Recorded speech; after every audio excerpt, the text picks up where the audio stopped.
What is up, everybody? Welcome back to the channel. I know, guys, I've been kind of taking a hiatus and haven't been putting many videos out, and I've even been slacking on other social medias, but I'm still out here fishing, still doing my thing. If you don't know, I got engaged. Yes, I am engaged now. My birthday just passed. I'm 33, for anybody who doesn't know. But anyway, that's not the point. Y'all know how it is. Tonight is another Talkin Tackle. And tonight's Talkin Tackle a tackle that we're going to be talking about. It's going to be bladed jigs, chatterbaits, you know, those things that everybody loves. And I don't seem to have that passion like everybody else. So hopefully I get some, new passion here soon. I'm out here fishing right now, but tonight's special guest is going to be Mr. Larry Melton Jr. Yeah, guys, let's get to it.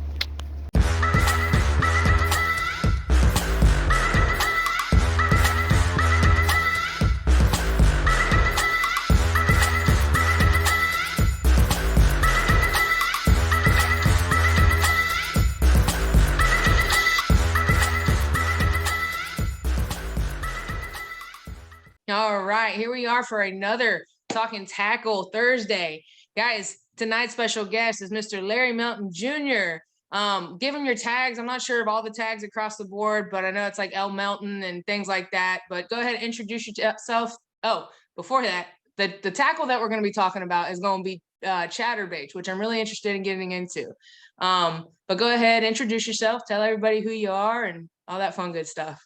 So I'm Larry Melton Jr. I do fishing YouTube full time now. I was able to leave school and chase this dream until the dream wears out, and my parents are going to probably make me go back to school, but I'm still chasing it right now. Larry Melton Jr. on YouTube, swaggy.latrell1 on TikTok, lmelton.21 on Instagram. I need to make it all one instead. Right, that's why I was like, I know they're a little different on some, so I was just gonna let you do that.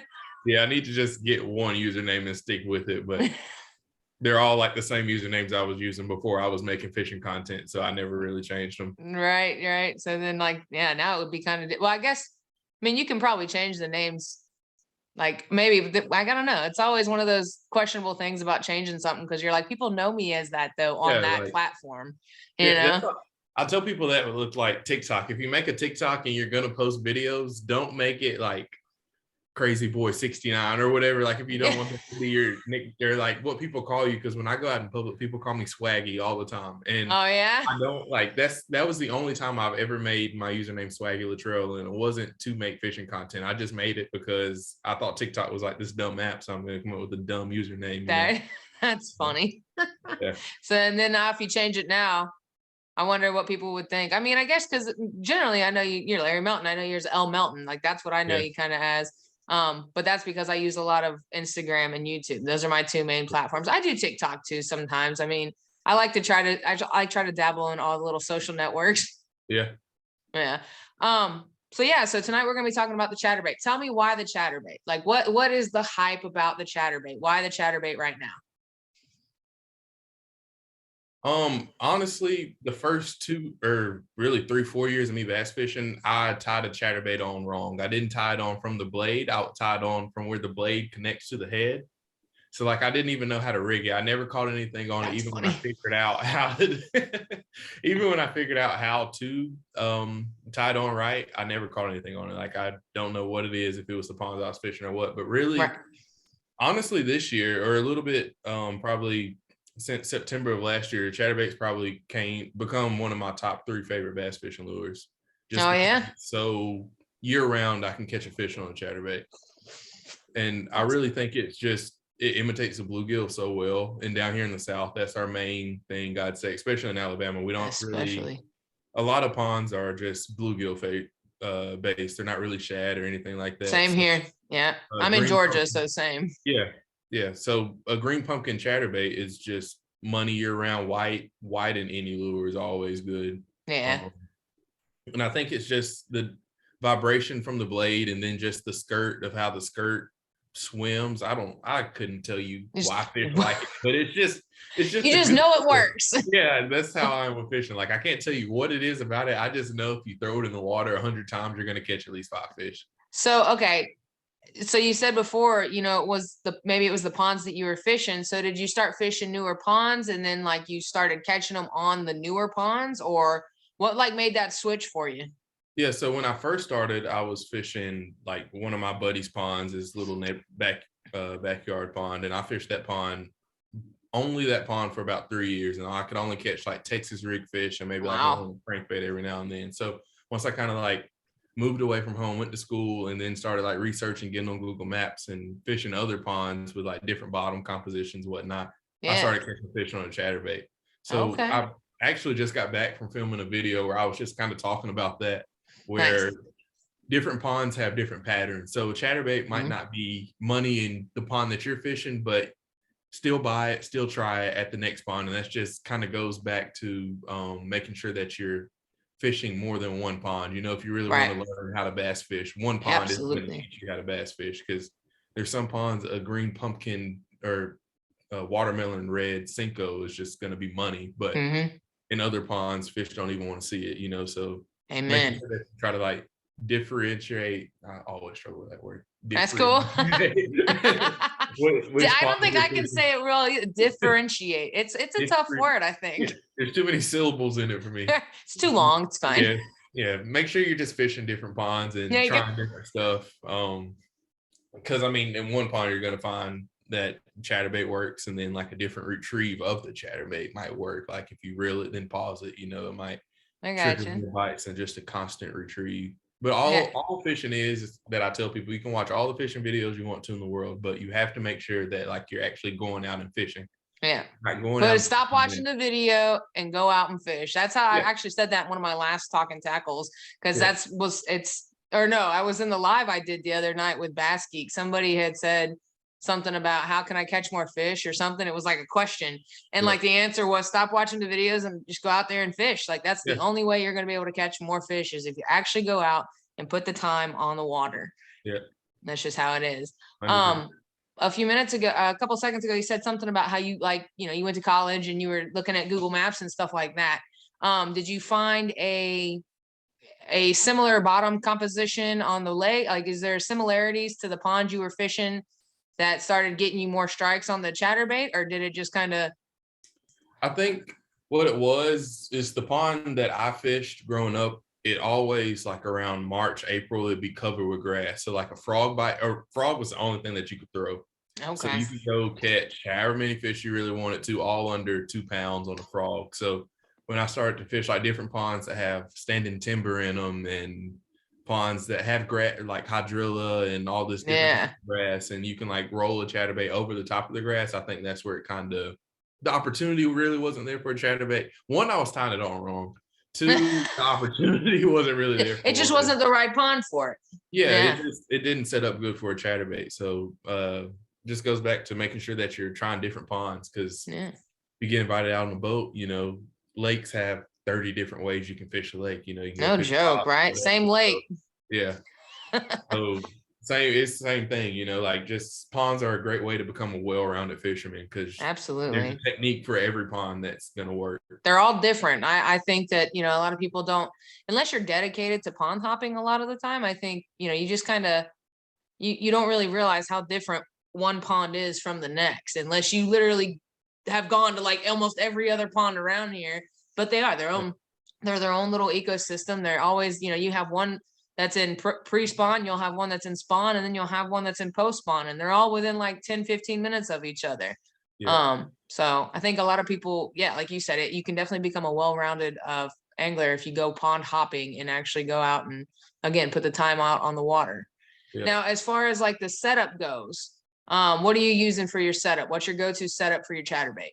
So I work with Abby Garcia, and Jordan Lee just got his signature series rod, and he came out with like a bladed jig rod. It's a 7.4 medium heavy, like fast tip rod. Probably my favorite best rod to ever throw a chatterbait on. I actually broke my PB on a chatterbait a couple of weeks ago. I caught a 9.3 on the rod, and it's it's the sweetest rod I've ever thrown for a chatterbait. Wow. I mean, it sounds like it was made for it. So that's awesome. 7.4, that's an interesting length. It's not, you know, it's one of those, I feel like that's almost an odd length, you know?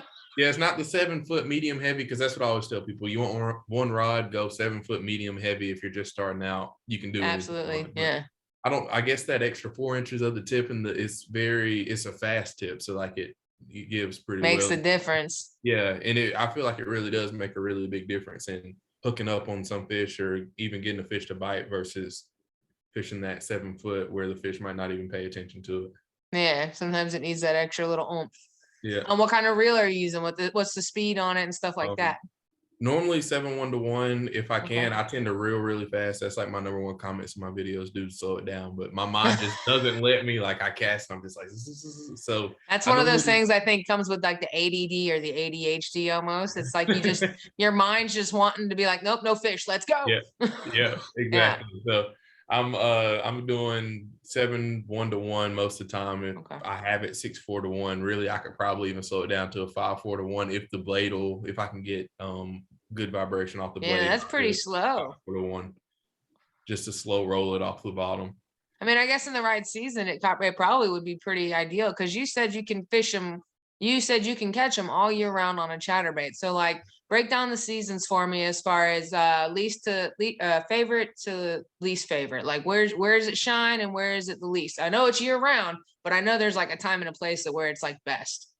Right now, I'd say spring, just because of the chance to catch a big one on it. I feel like springtime, and spring isn't necessarily like calendar year spring. It's more like mid-February to end of May, right? Where you have the chance to break your PB, get out, and you can go catch a 5-pounder on a chatterbait or in like a pond where you've never caught a 5-pounder before.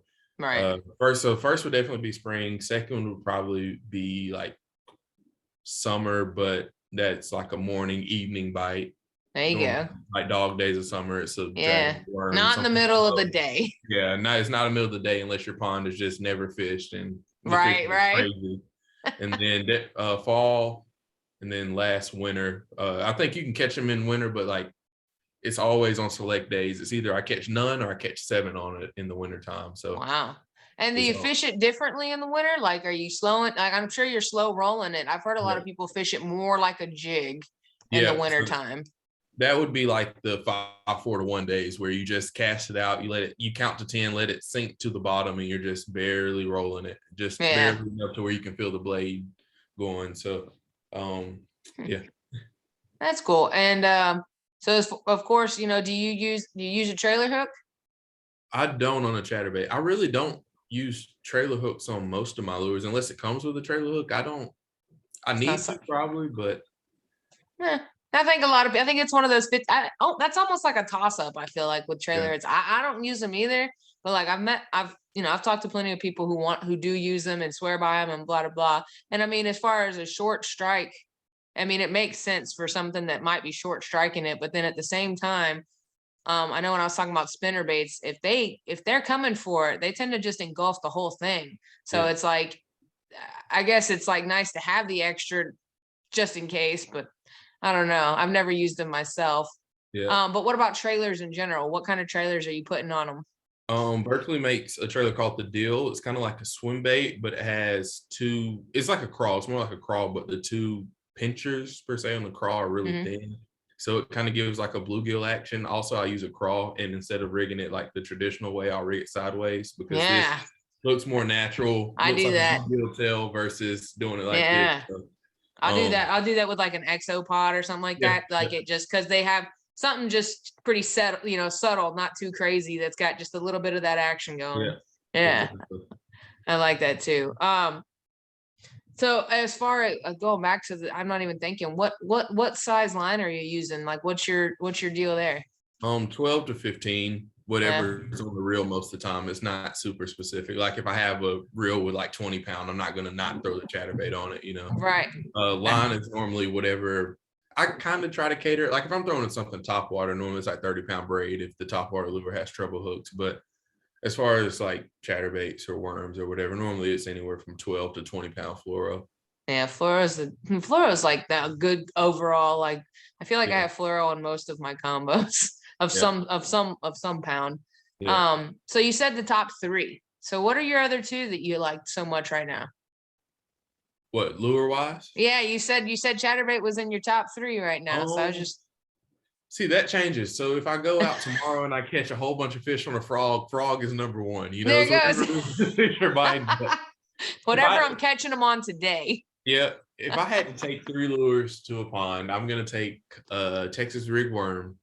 Depending on, I have to see the water clarity before I tell you what color. Which color? Yep. Texas rig worm, now a chatterbait, and probably like a little lipless, like a rattle trap that's chrome or gold or something like that. I feel like those 3 lures you can catch pretty much any species with in North America.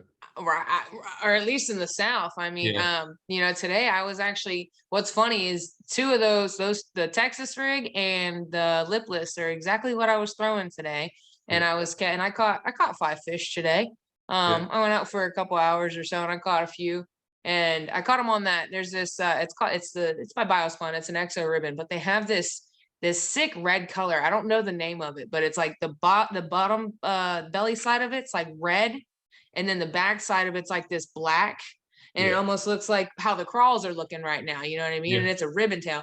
And for some reason, the little ones were just loving that, but the lipless was getting it done. I was throwing it parallel, and they were just attacking it. It was a great day. It was cool. Go ahead. Sorry. I didn't mean to cut you off. No, you're good. I do it all the time too. I've actually had somebody tell me that I like interrupt people during these things. So like I'm constantly thinking, I'm like, okay, I really want to make sure I don't interrupt. But like it's just an ADHD thing, I think sometimes. I think people have a hard time realizing that. I sit there, if I have a thought, if I don't get it out, I'll totally forget it. And like totally get, you'll sit me and I'll sit here and I'll be like, and then it'll be awkward, and I don't want it to be awkward. You know what I mean? So I'll just sit there and keep talking. Did you say you just got back too?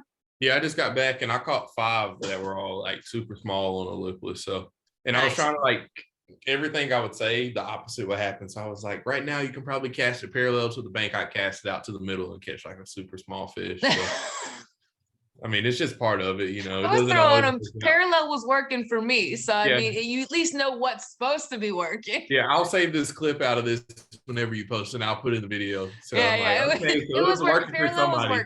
Yeah.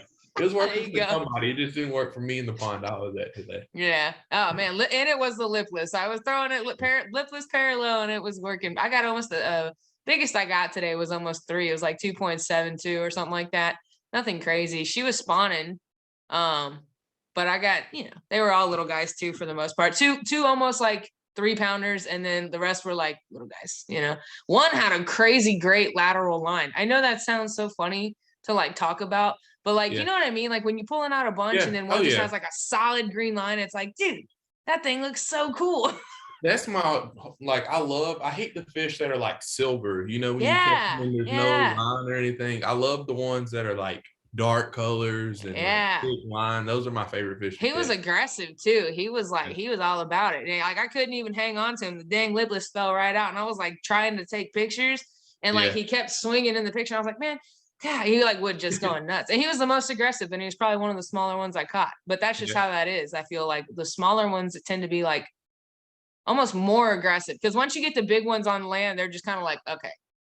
You got me. The small ones are always the ones I say, those will put the treble hooks in your finger.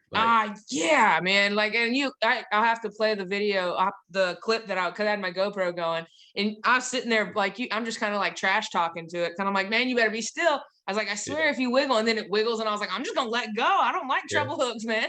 Yeah, I'm sitting there talking to it. Yeah, I had one today, like I was bringing it up and it was super small, and it like wiggled and the lipless flew off. It was like 1/2 ounce lipless, and it came and got stuck in my shirt today. And I was like, that's why I hate catching small fish. Not because they're small, but just because I feel like it's like a liability. Like they're wild. Yeah. The risk reward just isn't there for this 1/2 pound fish. It's just not. It's kind of like, man, if you were 5 pounds and you were giving me that kind of fight, it might be kind of fun. Yeah, I don't want the little small fish to hook me. I'd rather get hooked. A 10-pounder hooking versus a 10-ouncer is way more respectable. It's way more worth it at that level. It adds to the story. Like I got a hook in my finger, like I had to unhook it with the hook in my finger. Like we were both hooked, and then it was only this big. No. Yeah. And then it's like it's just not even worth it. Yeah, it's like, you know what, fish, honestly, at this point, I will leave you out here on the bank. Like, I'll leave you my rod, everything. You can just have it. Just take it. I quit. Exactly. I'm like, the day that I get stuck. Have you been stuck with treble hooks? Yeah, I got stuck with Edwin. I'm not sure if you know who that is. Edwin. With who? there's a darn motorcycle that keeps driving by. It's making me deaf. I don't know if you can hear it, and I'm sorry if anybody in the video can. It's big cars. They like to drive by with their loud engines. But with who? I'm sorry. Edwin Evers, he fishes. Yeah. Oh, yeah. I watch him all the time. I don't know him personally, but I watch him all the time. Yeah, super cool dude. I love him. But Yeah.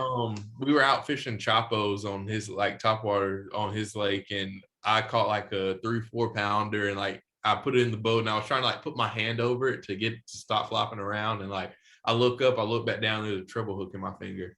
Ugh.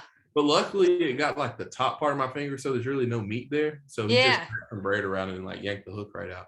See, that's that. I mean, and people talk about that method all the time. I feel like it's almost scarier, like when you think too much about it, because it looks a lot. It looks crazy when you see somebody do that.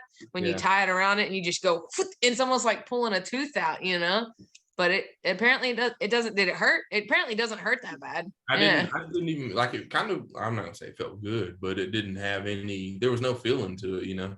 But you had to. I'd say you had to go ahead and make sure you do it while your adrenaline's pumping a little bit. Right. Don't want to go to the hospital right now. 20 so minutes it's just after. no, you're just like no. Yeah, I've never, knock on wood, I have yet. And I say I have yet because I feel like that's something that's like almost bound to happen the longer you fish. One of these days it's gonna happen. I've been like pricked with them, but I've never been like through any part of my finger yet. I don't know if I'm trying to always be like conscious of it, but like I feel like one day you just gonna slip up. It's just gonna happen. Yeah, exactly. Oh man. I will say it's one of those things that like I wouldn't try to avoid because it's bound to happen. If you fish enough once every couple years, you're probably gonna get a triple hook somewhere in your absolutely body. Yeah. I'm just like waiting for it at this point.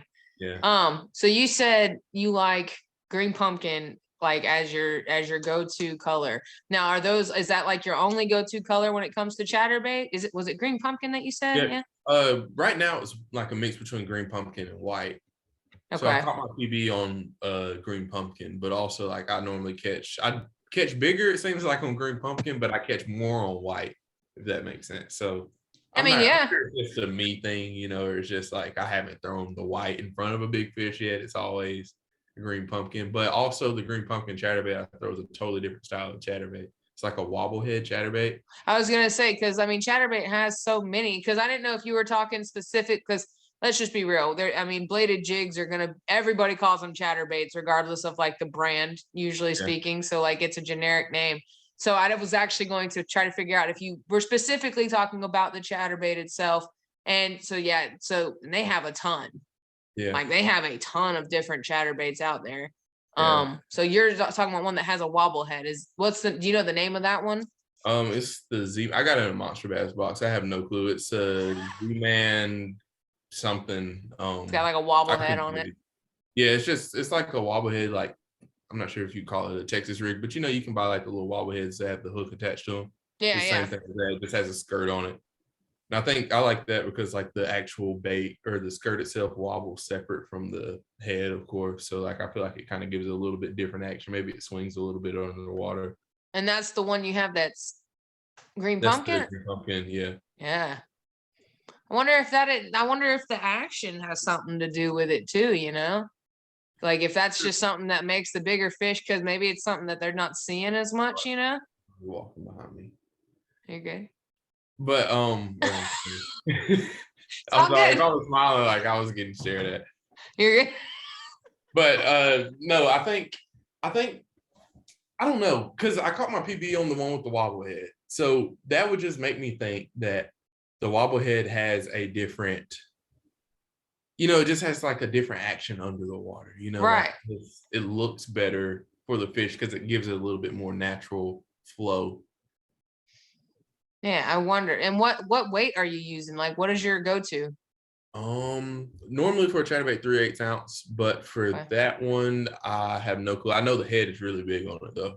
I couldn't tell you the weight on it. They're typically 3/8 or like half, I feel like, in those boxes, because I mean they're like specified to bass fishing, and you know, so typically those are like the go-to sizes usually. I mean, I guess it could get up to a 3/4, but like usually you see like a 1/2 ounce with the chatterbaits. don't want to say it's 3/4, but I feel like it's in between 3/4 and like 1/2 ounce, whatever that would be. Is that 5/8? I have, I yeah, think it's 5/8. yeah. It's somewhere I'm in between decent with 3/4 and fractions. I 1/2. think Yeah, it's 5/8. we'll go with 5/8. Yeah, if that's not right, you know, whatever, it doesn't matter. But It's one of those. It's in between half a pound. Look at me, yeah. half an ounce and 3/4 ounce. I'm pretty sure that's 5/8. Well, I mean, nowadays I've seen some random ones that have come in my mystery tackle boxes that are 3/5 ounce, and I'm like, who's making that? Like, are we trying to make that a thing? Because that's like one less thing. I don't want it. Like, I don't need to be thinking of another like ounce that's like more. Are they trying to like perfect the perfect weight or something? Like 3/5 of an ounce. Like, I'm the person, I don't really pay attention to it. I just look at the size of the head and like feel it, and I'm like, Yeah. I think this one is better than this one, because that's why I can't tell you the weight of that head, because I just buy it and I'm like, okay, this head is a little bit bigger than this one. I need this one over this one. So people in the comments will be like, oh, what size weight are you using? I really don't know. I just know that what I like, the way it looks. yeah, if it was a little bit windier, I would use a bigger weight. But since it's not windy, I'm going to just use this one. And I think that's one thing that kind of like is a big learning curve for a lot of people, is like they feel like they have to have the exact same weight, exact same that other people are using, or that you add or whatnot. And it just kind of adds like a little mental block in there. Like, you had to buy both. If you can afford it, buy both, cast both, and see which one you like or which one the fish like more, you know. So man, what feels better in your body of water? I mean, because it could be different for that matter. And like you said, changing it up. And it all depends on like the size of the pond or body of water, lake, whatever that you're fishing. And honestly, what kind of depth you're fishing too. Because I mean, that's the other thing. Yeah. Speaking of like depths, and I guess it's kind of with depths. What is like? It made me think about cadence. So like, what's your go-to cadence right now? As far as like, what do you think when you throw it out? What do you think is making those bass just want to attack that chatterbait? Right now I'll switch. Well, normally I'll start with like constant, like just a constant retrieve, cast it out.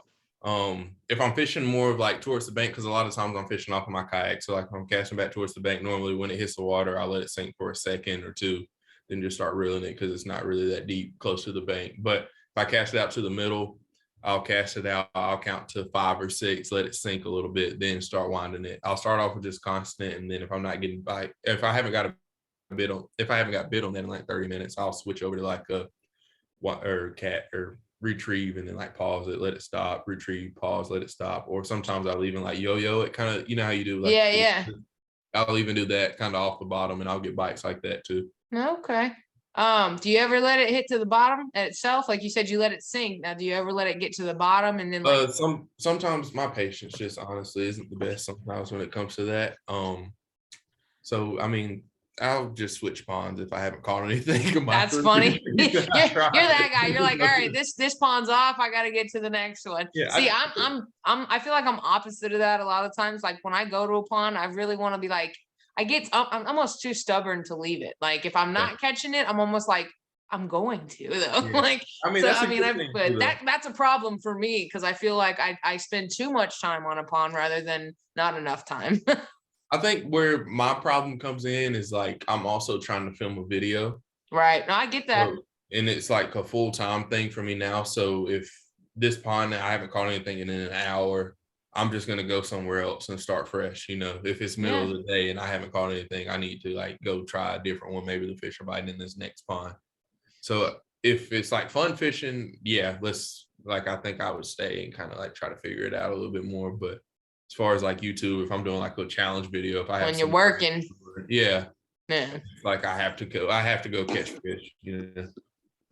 I was just actually talking about that today, because it can be a struggle bus sometimes, and I'm actually really glad I had a decent day today, because it really can be a day where you go out and you don't catch anything. And see, that's where it's like I have to work on that myself, because I do want to be able to get to a point where like you are, I want to get to a position where it's full time and it's something you can do and make money from it. But it also means it's a job, meaning you have to figure it out. Like when you're clocked in, you're clocked in. You got to find the fish. You got to do it. You got to make this video for whether it's for your channel or for whoever's channel. You got to get a video made, and it doesn't look good if you're not catching fish. It's just like, that's just the reality of it for us, you know, on that note.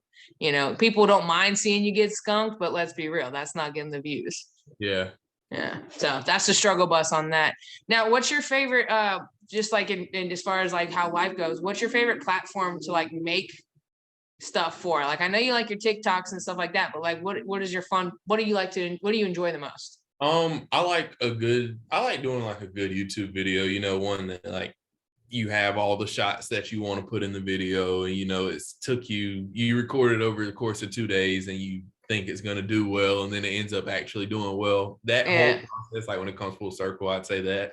Okay. But I like making TikToks because that's what I started on like during quarantine, and it's just like when I make TikToks, it kind of remotivates me because it's entertaining. It's fun for you. Yeah, and then the return on TikTok is so quick. You know, you post a video on TikTok and like it either does good or it does bad. Right, you know, real quick. Yeah, hour if it's gonna do good or if it's gonna do bad. So yeah, I think I like a good YouTube video, but like TikTok is just kind of like home, you know. Yeah, I can get that for sure. That's why for me, it's like I get exactly what you mean. Like like today, like I said, I'm glad I was able to catch fish. It's like that video hopefully is going to come together, and you know, I hope it goes out. I hope the edit's well. You know what I mean? And I hope it's good. But I enjoy Instagram. I enjoy going out and actually taking, you know, pictures and things like that. I enjoy making reels and things too. I do. But when it comes to like, I guess a platform, I just prefer Instagram. I don't know why. It's just mine, you know, of choice. But yeah, I saw that TikTok got you going, and there was one, and it got me. It was one where it said something about your uncle driving his new car by or something like that, and there was no actual car. That is like the dumbest video in the world. But I think the reason I brought it up is because it took off.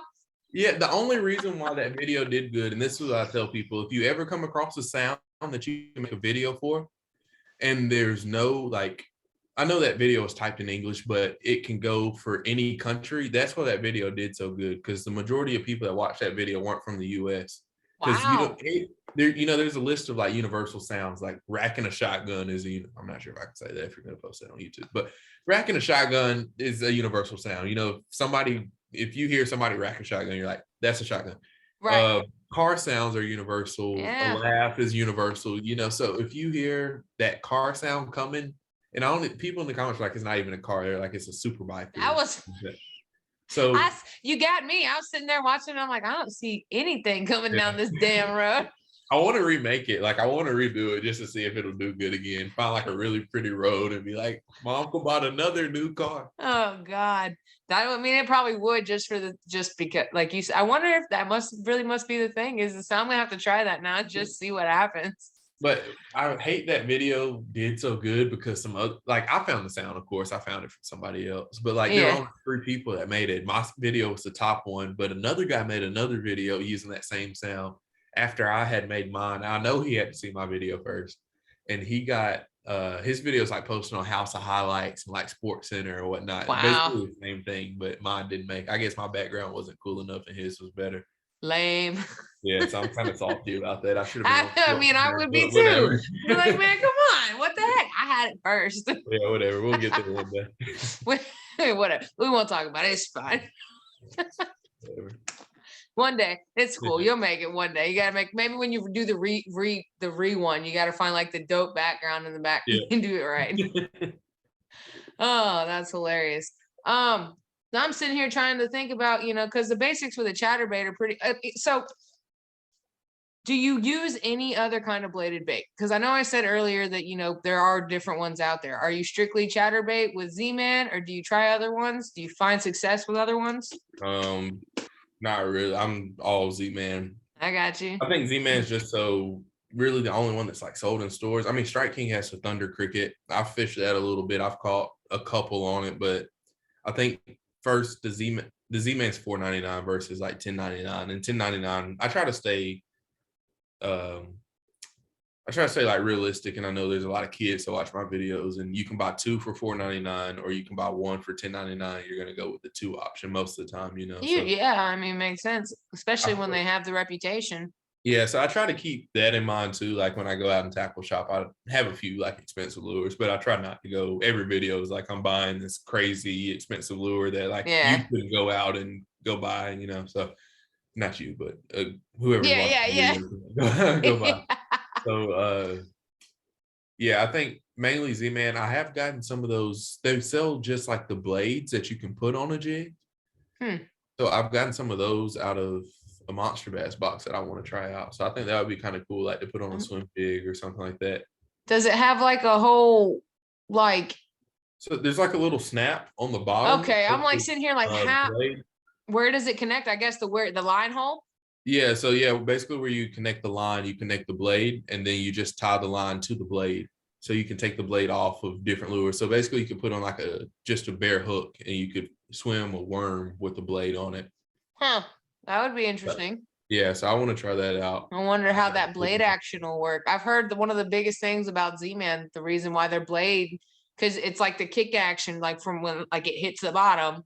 So when you start reeling, the instant action is like a huge thing for them. That's one, what they're known for. I wonder, is that blade Z-Man's blade? I don't know. Okay. Because I was gonna say, because like that it's apparently because of the connection itself that Z-Man has, like that's why that action's there. So I wonder how that pickup action on that blade will be. Yeah, I'm sure it might be like on par with Z-Man if that's how you have to connect it to any of your other lures. Have to try that out. We'll have to figure that one out and talk about that at some other point, because that's interesting. I'd like to try that out. I mean, because see, I've thrown the chatterbait and I have yet to actually catch anything on it. And I feel like people are like, what? Like, because everybody just talks so much about the chatterbait. Like people talk so good about it. It almost makes you feel like I could literally go throw it and I should catch something. Yeah.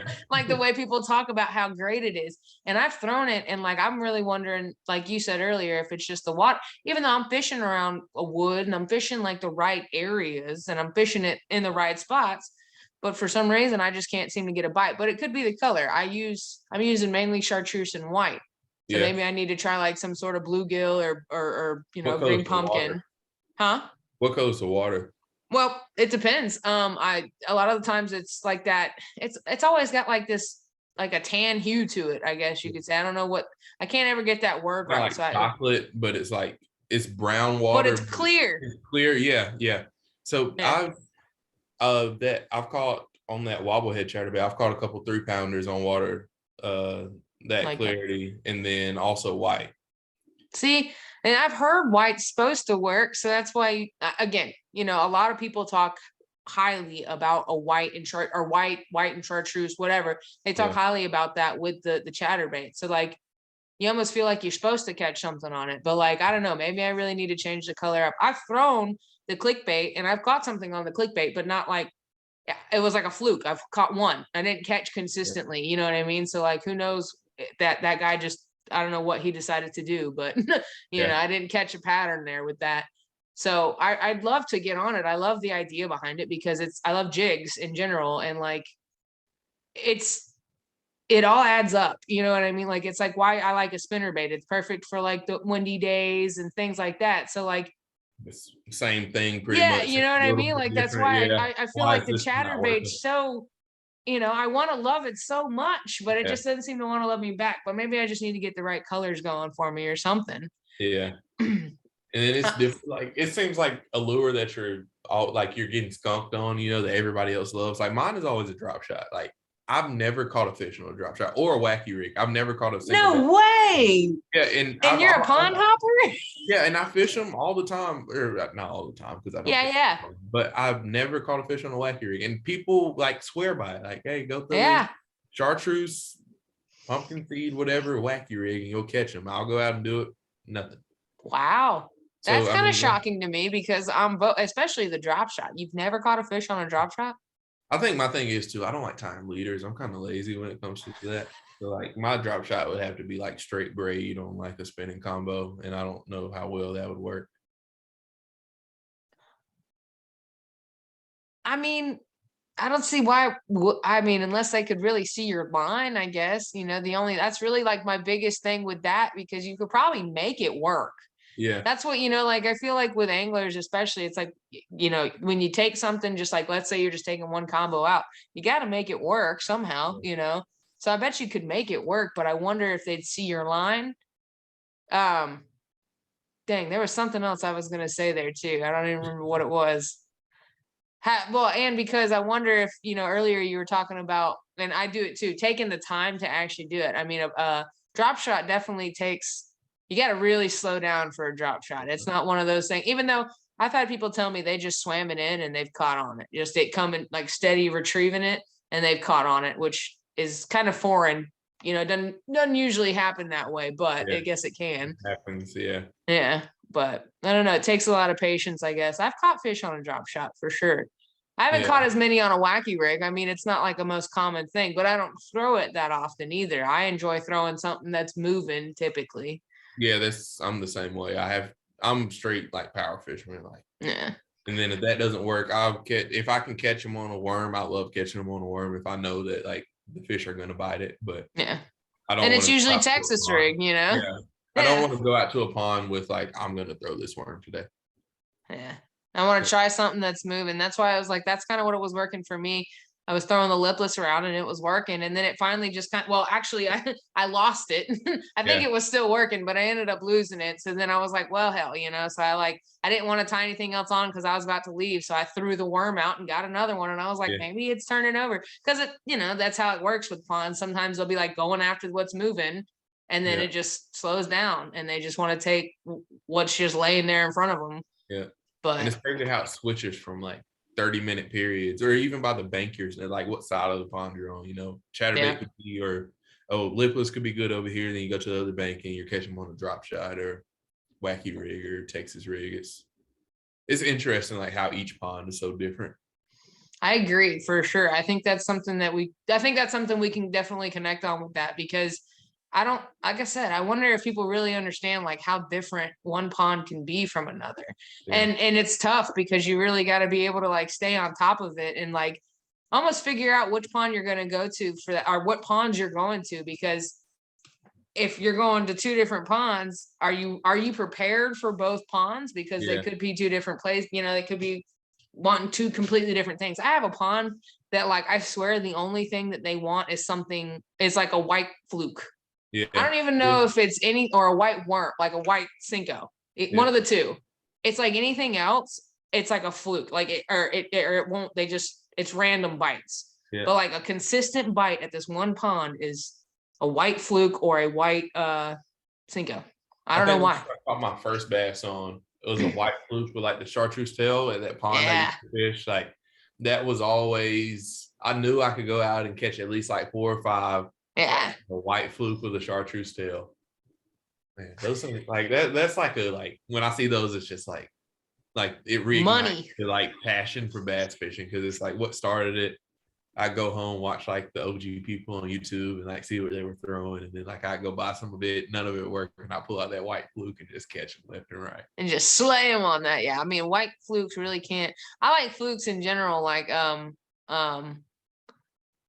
but yeah, I think I do the best with a white fluke. Honestly, I'm sitting here trying to be like, yeah, this other color does great, but like not really. I think the white fluke tends to just be the OG, especially like you said with that chartreuse tail. Yeah, there's something about it that just makes it, especially in ponds. I guess they're that yellow, but yeah, who knows? They just seem to love it. I think watermelon red is good too. If white's not working, watermelon red is like the next go-to, and then if that doesn't work, then it's on to something else. Right, you gotta use something else at that point. Yeah.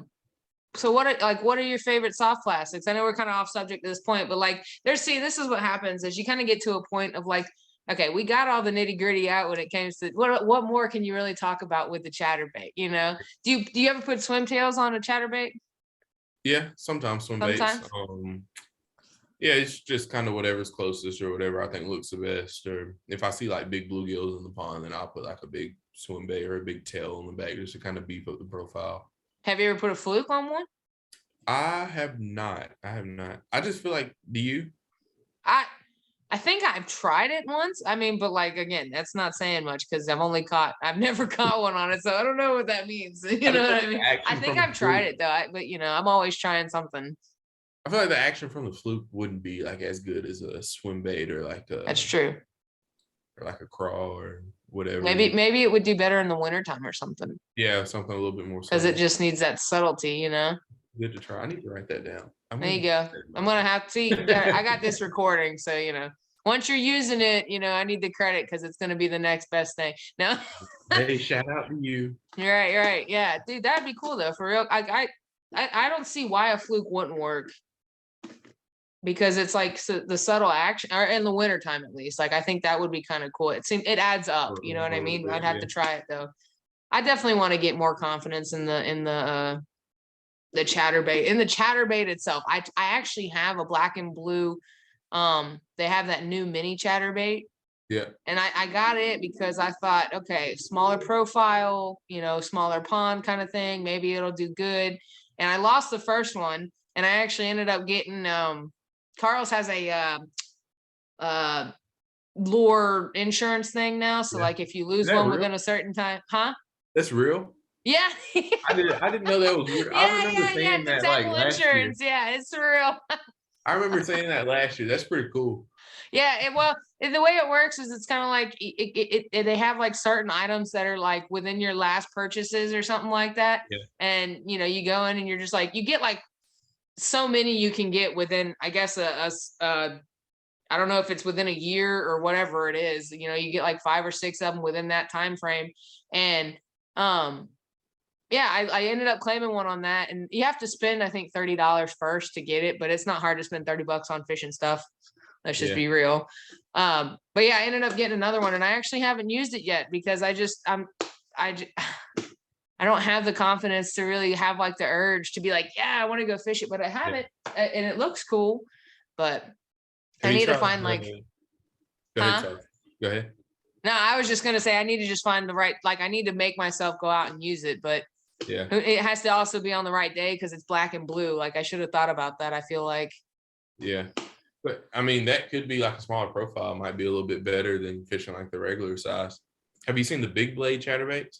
I've seen them, but I've kind of haven't gotten any of them because like I said, I haven't gotten into the hype all that yet. So like, have you used them? Are they good? No, what are they about? I bought 2 of them a couple weeks ago. I haven't used them yet, but they look real. I'm excited to use them. Yeah. You think the thump's going to be crazy? I don't know. I think, well, I've heard that it's not so much of like a vibration. It's like you can kind of feel it like turn over. It doesn't do this. It just kind of wobbles, if that makes sense. So I don't know. I haven't used it yet, but I think. I wonder what kind of action it gives the rest of the jig itself. Because I mean, that's a lot of like water flow coming behind it. The blade's like huge. It's like twice as wide and like a little bit taller. So they look big. It's gonna be cool. Yeah. That wobble head. And I've cleaned up all back here, so now I don't even know where all my chatterbaits went off to. See, I have a few of them, which is kind of funny because I don't fish, but I have a few. I've gotten them in boxes and other things, like determined to use them. I have one that I think has that wobble head that you're talking about. I have this box right over here. Can I like run and go get it? Because it's like right. Yeah, go for it. I'm all for the tackle box, man. Go for it. Okay, give me 5 seconds. You're good. I'm gonna count. No.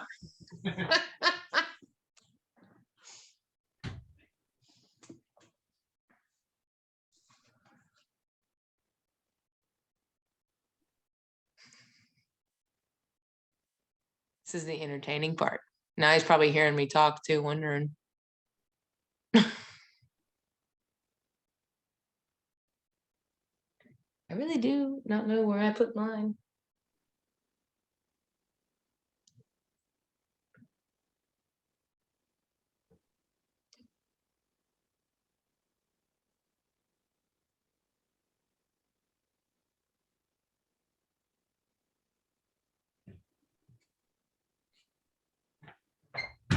Oh, there he is. All right. So I threw a whole bunch of stuff in this box. It's normally not like this. I have like, no judgment. I really need to clean it out. Oh, here it is. So I caught my PB on it. This is like my baby.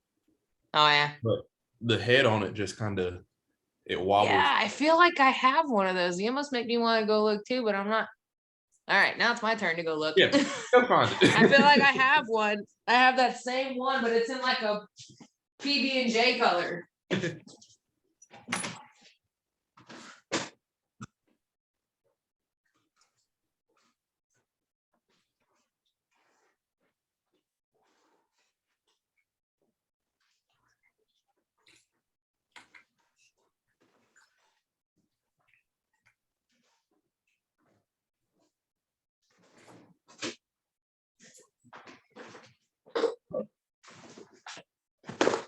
It's funny, we both just have a tackle box. All right. This is like my jig box and my chatterbait box kind of. Yeah, same one, right? I don't know. Before I make a whole mess in front of me. Yeah, same. Yeah, I think your head is a little bit bigger than mine does, but yeah, maybe. Does it tell you how big these are? I guess not on there, huh? Mine, I don't think so. Yeah. So this has a crazy story to it. I got this one in a mystery tackle box, right? And at the time, my girlfriend decided that she suddenly liked fishing because I tried to get her to come out one time to take pictures just for like content, you know what I mean? Because she loves taking pictures and stuff. So then she decided she liked fishing and wanted to start fishing. And this was tied on one of my combos. And I was like, just throw it out and reel in it. You know what I mean? I wasn't like terribly worried about it. And she ended up casting it into a tree. Nice. Yeah. One of like the first few casts, it was like right up into a tree. One of the normal places where I literally was like, watch out, because like a lot of people get caught right in that tree. And so she catches it and like I can't get it. It's in a tree over the water and everything. Like there's no way. I was like, all right, we're just gonna have to leave it there. And it's one of my local ponds, you know what I mean? It's one of the closer ones nearby. So I go there all the time. And I kid you not, this thing like taunted me in the tree constantly. I'd fish there all the time when I'd see it up there. Nobody had gotten it. And so one day I went up there and I forget what I had tied on. I think I had some like Texas rig or something tied on there. And I was like, you know what? I was willing to lose I was like, I can lose what's on my Texas rig. I can lose all of that because this right here is not cheap. I was like, if I can lose all that's on there and I can get this back, it would make money in my pocket. Like that was my logic. So I went out there and I just start throwing to the tree. I bet if anybody saw me doing that day, they were like, does she know what she's doing? Because she's like casting at the tree. I was casting at the tree. Yeah. So I got it. I ended up hooking it because I saw what happened was, I guess it was on some line and it had finally like shimmied down some. So it was actually hanging from the tree some. It didn't look like it was up in the tree. So something happened, wind hit it, something, and it was like hanging down in the tree. So I was just kind of like throwing at it, trying to get around the line. And I finally got it and I managed to pull it over. I don't even think I lost anything, maybe the plastic or something. I'm not even sure, but same one. And when I brought it home and I told her about it, she didn't believe me. And I was like, yeah, same freaking one that's been hanging up there. It was probably stayed up there for maybe a week or two. But like I said, it taunted me. Those are the best things, like when you catch an old lure. Or like you see like your old lures washed up on the side of the pond. It's like all rusted. You're like, that's mine. Yeah, you're still coming home with me. Do you have a cool story? I'll change the hookouts, whatever I got to do. You're coming home. That's mine. But yeah, it felt good too. I tell you what, that was probably one of the most accomplishing ones. I don't think I've ever gotten one of my own lures. Like I found a lot of lures out there, but I don't know if I've ever caught one quite like that. But yeah, and so I'm not technically, she tells me I'm not allowed to fish it anymore, but I have to eventually. I think this one's like, I feel like this is probably the secret one, and this is why I'm not catching anything on the chatterbait, because I'm not throwing the right one. This is the right color too. It's a natural color. Go figure. She's gonna have to just get over it. I'm gonna have to throw this one now. That's fine. Yeah. I just won't tell her, you know, just so she watches this video and she's gonna be like, what the hell? No. It wasn't me. I don't know who somebody stole it and took it. I'm gonna blame it on you. It's your fault. It's cool. Yeah. Like he told me that's the secret one. He told me the one with the head on it and everything. Like it got the right wobble. I caught a 9.3 on this one. So like what? I'm throwing the wrong one. Exactly. Go throw it. Why not? Oh, that's funny though. And These, so green, huh?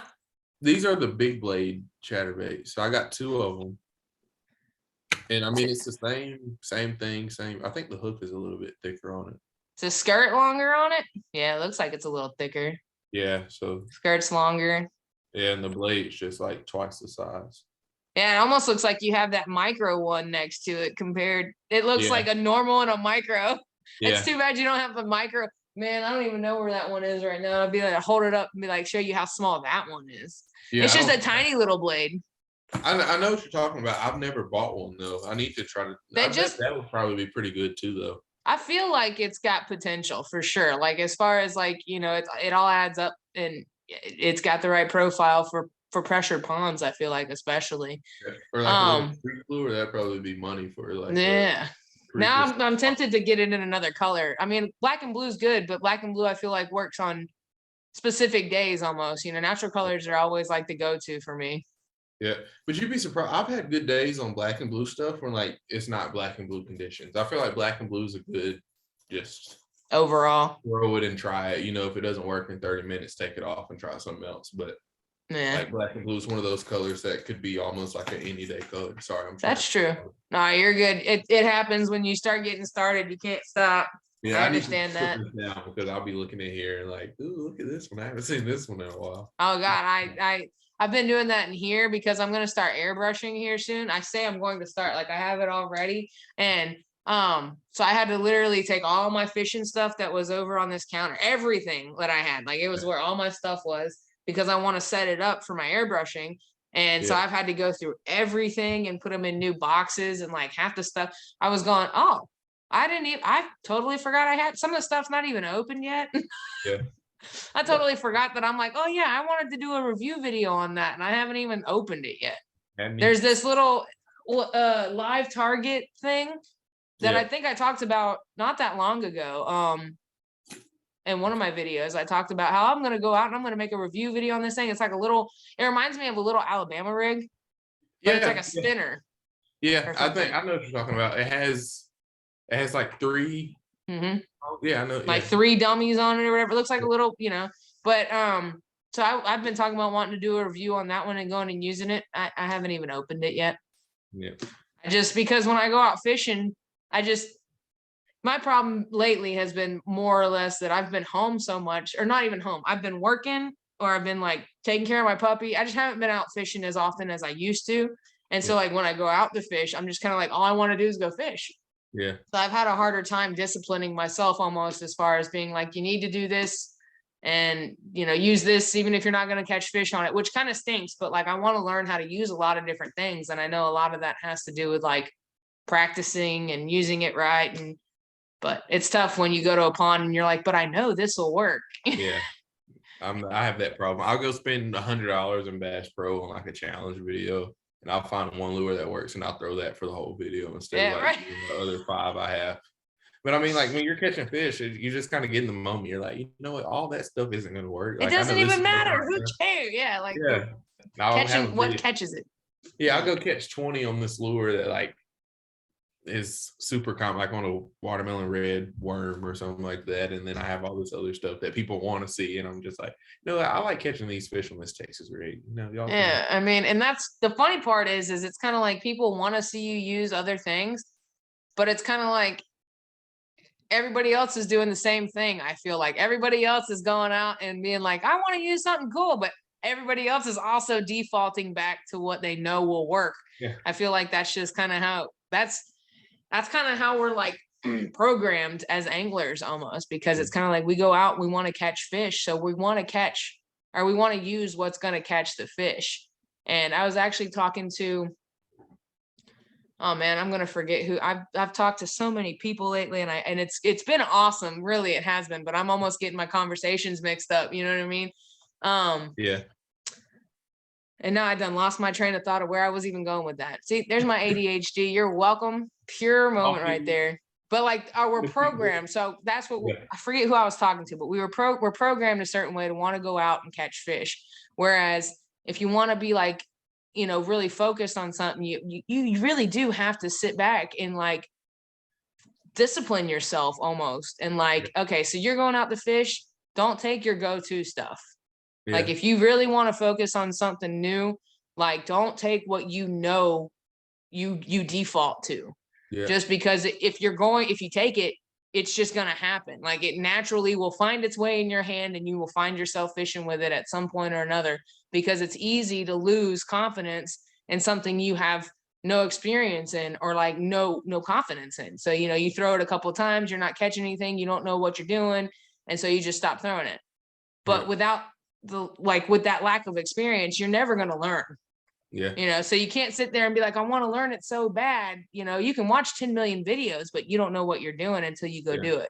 Until you go try to tie the knot yourself, you're not gonna know. Right. Yeah, right. You can watch all the videos, but I still can't figure out the double uni knot. Like I watch videos on it once a week trying to figure out how to tie it, but like my knot is never as clean as everybody else's.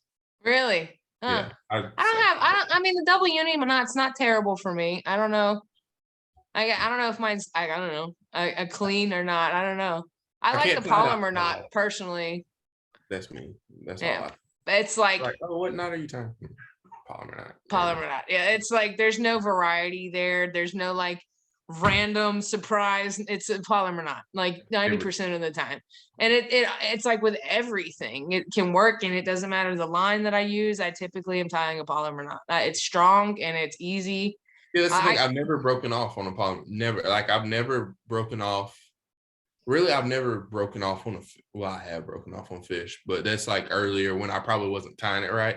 Right. But like past couple years, I've probably broken off on like 2 fish, and I've just like, if it works, why change it? You know, I know there's better knots to get like better action out of your lure, but it's kind of like that's one of those things. It's kind of like, just if you want to learn more knots, then that's cool. Go learn. You know, that's and that's one of those things for knowledge, I guess. But like, I've thought about that. I'm like, maybe there's another knot out there that I can use for certain lures, especially like I have a hard time tying a polymer knot with a spinner bait. Yeah. That can be like the hardest lure, I feel like, to tie a polymer knot on. And that's just because of the way it's shaped, and it'll end up going and flopping around and stuff. Yeah. You know, like that becomes a whole fiasco. So like for that kind of lure, I'm fairly tempted to learn something else. You know, just because of that, something that's simpler for that specifically. And I've heard a lot of people complain about the polymer knot because of how much line gets used. But like, to that defense, I want a strong knot. So like, if I got to use a little extra line, I'll use a little extra line. One thing I try to do is like, after I tie it, I'll make sure my tag end is short and I'll pull it tight.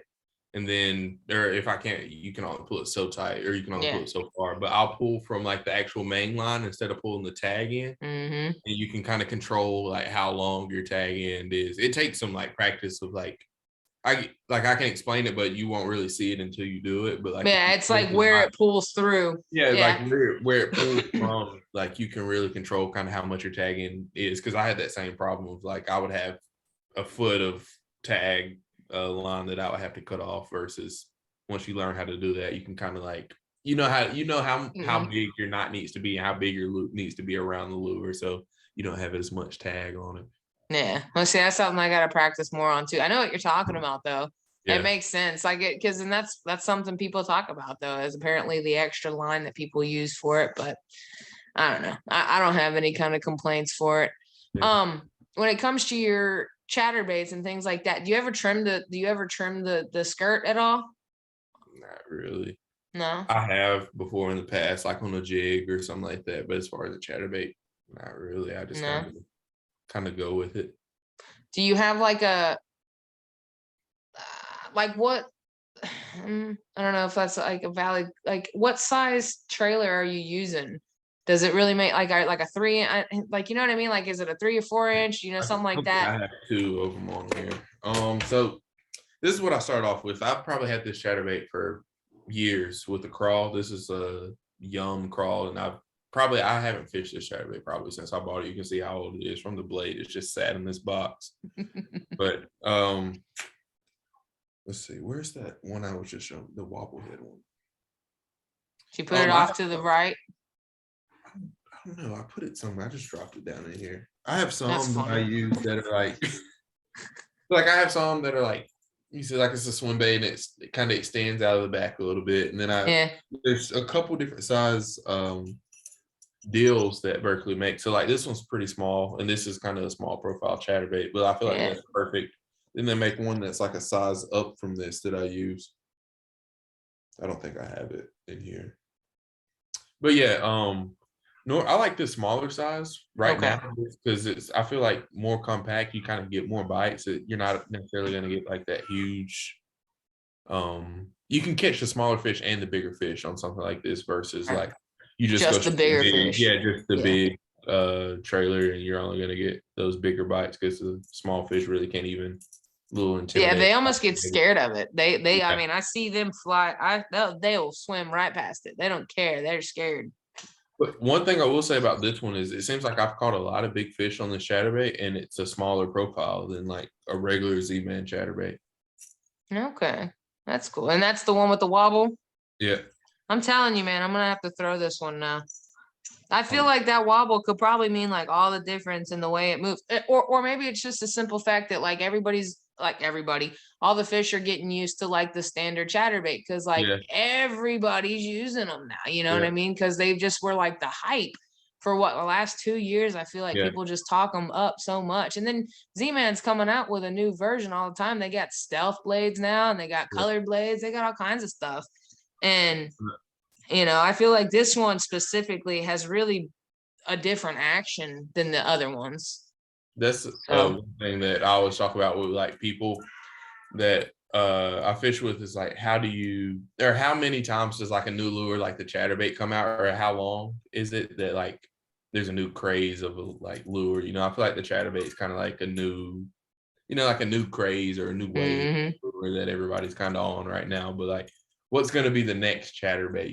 Like, I know. I'm curious. Like are we going to be ahead of the game? Yeah, when the Alabama rig came out, like people were catching like people were winning tournaments by like lots of pounds on the Alabama rig, but some people don't even know. Like some states you can't even fish it now. Right. I feel like the Alabama rig is still something that people are fishing, are catching giants on, because you see them catching them like crazy in Texas. It's ridiculous. Yeah, I caught my old PB on the Alabama rig. Huh? I caught my old PB on an Alabama rig. See, I've never caught anything on an Alabama in a pond. It was a like small lake. Damn, were you on a boat, kayak? Yeah, boat. Yeah. I was gonna say Alabama in a pond is unless you're fishing a crazy pond like the. So I've talked to Baskeek about this specifically. Like he and I did the Talkin Tackle about the A rig, and I told him that I was like, man, I fish from the pond. I'm on the bank all the time. Like throwing an A rig is just like not what you do, And he specifically was like, if you want to, he was like, try and do it this way. So like literally tie it all weightless, tie them all on there, like just a regular hook and like go weightless with it. Don't throw any weighted heads on it or anything like that. And do a Texas rig, like the style hook. So that way they're more weedless, and try it that way. And so why not? I'm going to try it just to see, because I would love to, just because it would be so different too. I would love to be able to catch something on the A rig from the bank, especially rigged up that way. Cause it makes sense. You know what I mean? Like it's too heavy when you're throwing even an 1/8 of an ounce head from the bank. When you're throwing 5/8 of an ounce heads plus the whole thing itself, it's just heavy. That thing's just sinking right to the bottom. It ain't worth a dang, especially trying to come back, coming from the bank. So I'm going to try it the way he had said it and see what happens. I haven't tried it yet, but I have my A rig literally right here, all rigged up the right way if I was going out to the lake. Yeah. But, this isn't how it's supposed to be rigged up. So we'll see what weightless does for me. That'll be cool. But yeah, do you have any other like tricks or tips or anything when it comes to the chatterbait for people to, something that you have, works for you? Super glue in trailers just kind of saves you a little bit money on plastic. You just put some super glue around like the edge of where the lead meets the weight, or the lead meets the hook, or like at the very tip, like super glue your trailer on so you don't lose it.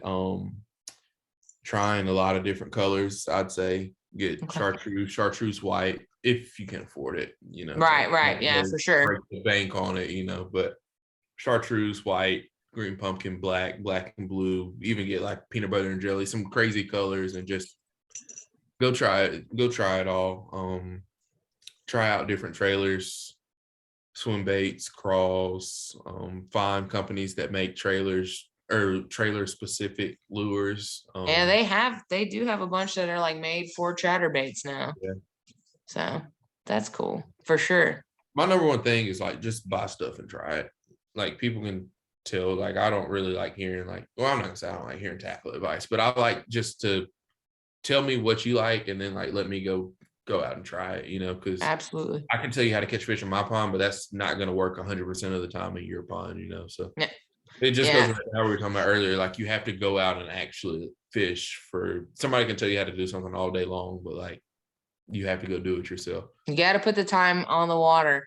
I feel like in all of my Talkin Tackles at some point, whether it be in the middle, the beginning, wherever, at some point, there's always something like that gets said where it's kind of like, this is what works for me, but like, there's no telling what's going to work for you.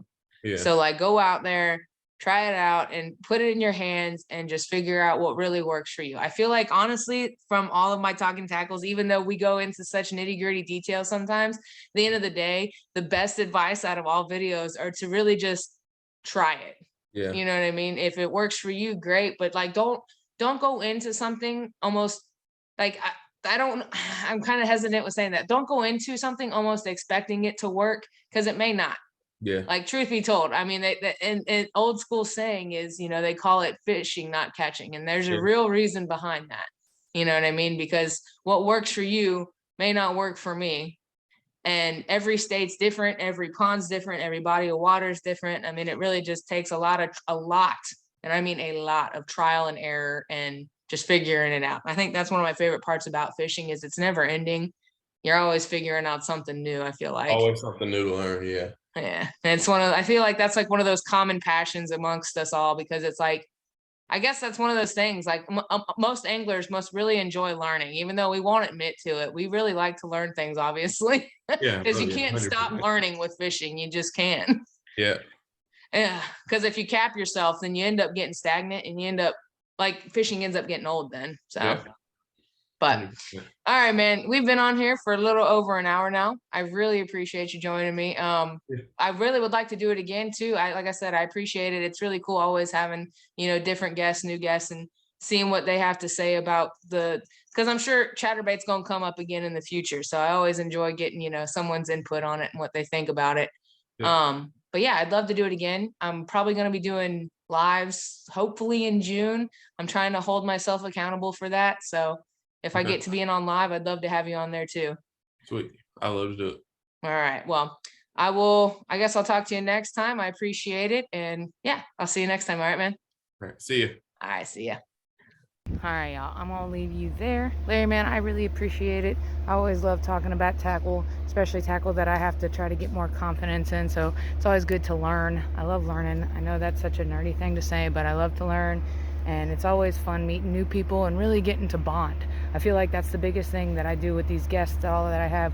One thing we have in common is fishing, and it's easy to bond over, you know. Fishing is a passion, and I think all of us can agree on that. So again, Larry, I really appreciate it. Hopefully we'll get to do it again in the future. I hope you guys enjoyed this one. Don't forget to like, subscribe, comment, turn on all your notifications so you know when the next video drops. I'm revamping, guys. I'm figuring it out. It's gonna come. I promise you guys. It's coming. All right. Anyway, yeah, you guys know how it goes. We're out there fishing. We're out there catching. And we are out there literally revamping everything. No complaints. Yeah, I had one today, like I was bringing it up and it was super small and it like wiggled and the lipless flew off. It was like half-ounce lipless and it came and got stuck in my shirt today. And I was like, that's why I hate catching small fish. Not because they're small, but just because I feel like it's like a liability. Like they're wild, yeah. The risk reward just isn't there for this half-pound fish. It's just not.